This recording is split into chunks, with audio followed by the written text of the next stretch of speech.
Өөх тос. Энэ бол уурга болон нүүрс устай адил бидний бие махбодын үндсэн шин тэжээл юм. Өөх тосны тухайд олон нийтэд бий болсон нийтлэг ойлголтоос үл хамааран бидний бие махбод хэвийн үйл ажиллагаагаа хадгалахад өөх тос бага хэмжээгээр шаардлагатай байдаг. Гэхдээ ашигтай болон ашиггүй өөх тос нь хоорондоо ялгаатай.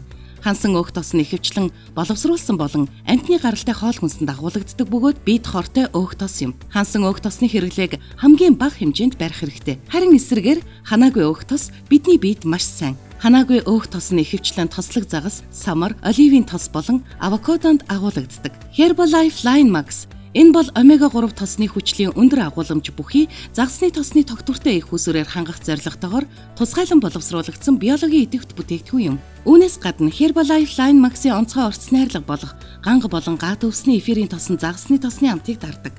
Мөн дээрх орц найрлагуудыг цагаан холтнууд хэрэглэхэд тохиромжтой гелен капсулд савлсан.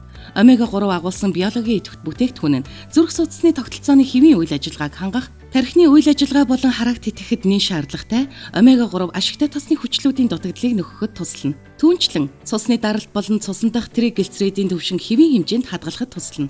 Дэлгэрэнгүй мэдээлэл авахыг хүсвэл Herbalife Nutrition-ы бие даасан гишүүнтэй холбогдоорой.